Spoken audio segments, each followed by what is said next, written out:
Magandang araw! Arimbox na aray, kanina ko pang inaantay. Ay sa wakas ay dumating na. Aray yung nabanggit ko sa inyo na matagal ko nang gustong bilhin. Ako'y nagtingin-tingin na sa online. Ako'y umusap na rin sa kaibigan ko may asawang apam. Ay ban kapag kakasalimot ko. Ay isa pala sa tropang hopyak ay naandoon sa Osaka. Abay isang message laang. Ay ngayon naga. Ay restay ko ngayon. Abay teka laang mani. Ay mani. Ay magkakambas muna. Ay bukas ay night shift ako pero sa umaga pwede kong puntahan. Hala may istorbo kong tulog mo. Sige, anong oras bukas? Sabi ko na nga ba, kilala kita. Ba't di kinakalimutan ko? Ikaw nga pala nasa city. Ano? Malapit ka kayo dyan sa Donkey. Siyempre, hinunta ko muna. Ay di kasi sinabi ko na sa iyong malapit din sa lahat. Aba, edi may mga Pinoy goods dyan. At mukhang may ihirit pa. Partida, nahiya pa yan. Pero sa tunay, pag mga usaping pasuyo, ay sa tropang hopyak, ay ako'y makapalamok ha. Kahit pa sabihin ako'y manghihiram ng kwarta. Walang kamusta? Rekta? O dahil sa nabanggit niya rin naman na malapit siya sa lahat. Mane, yung ipabibili ko sa iyo, isamahan mo na rin kaya ng Pinoy goods. May bagoong alamang dyan. Antay. Parang meron. Isamahan mo na rin ng munggo at saka chicharon. O, kailangan ko pag mag-unboxing. Ay nasabi ko na rin naman lahat ng laman na rin. Pero sa tunay, maliban to sa gadget na pamblog na pinabibili ko sa kanya, munggo, chicharon at alamang lang ang pinasuyo ko. Parang Luca Arisiman may pa-surprise.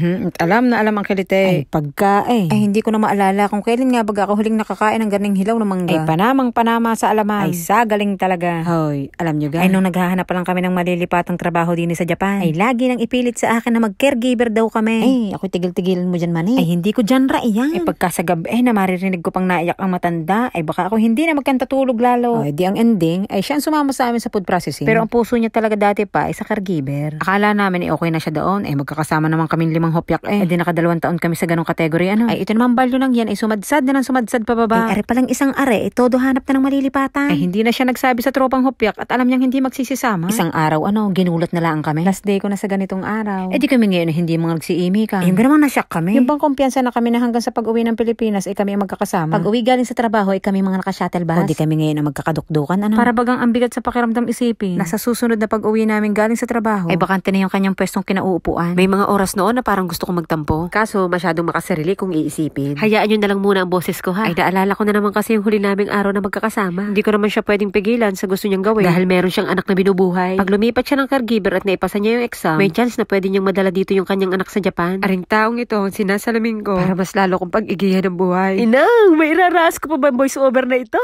Simulat sa pool kasi, siya yung nakitaan ko ng may goal na talaga sa buhay. Imamarites ko sa inyo ano. Ay pagkakasaganda ng nabili niyang lupa dun sa kanila. Ganyan kami, mahilig kami mag-update sa isa't isa na mga naadika sa buhay. Ay nagkamali nga lang siya ng pag-update sa akin. Maliban sa na-emerites ko na sa inyo. Nahingi ako sa kanya ng 30 square meter.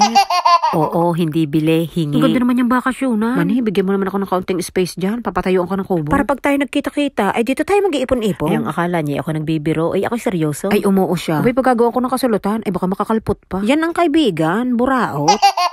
Marami pa naman ako nababasa sa comment. Matet, ang sarap mo siguro maging kaibigan. Ewan ko ngayon kung gugustuhin niyo pa rin ako maging kaibigan. Ang ganda. Are ang ginagayon ko sa inyo. Ay, shit, ilatag ng magandahan. Pero ang tunay, padilim na kasi. Naghahanap ako ng pwestong maliwanag. Ay, pag binuksan ko naman ng ilaw, ay pakiraw-kiraw. Oh, ay di na ngayon tayo sa sulo. Are ito ang pinag-ipunan ko talaga. Ay, ultimong padala sa inay, ay naapektuhan. Sabi ko, inay, are para sa ating future. Yung gatas mong insure, mag-Burbrand Adult Plus muna tayo, ha? Ay hindi ha. Ay wag gayo. Hindi. Sa tunay, ako nahihirapan na talaga sa aking cellphone. Gawa ng kabilis niyang malobat. Pero ang camera niya ay maganda naman. Kakaunting oras pa lang ako nagbibideo ay lobat na naman. At isa pang problema ko din ay kabilis ma-memory po. Ay hindi ko pa nagagamit yung video ay kailangan ko na namang delete para magkaroon ulit ng free space. Sahin ko nga ngayon nagkaroon ng maraming problema. Gayong talaga, kailangan mong hanapan ng dahilan para reasonable ang pagbili mo ng ganito. Ito na ang aking DJI Osmo Pocket 3. Ina! Antay, bago matulog ay hindi ko maaaring hindi artestingin. Nasaan na? Uy, nandito ako. Dito. Alang, galing. Sinusundan ako. Alang. Alang, galing.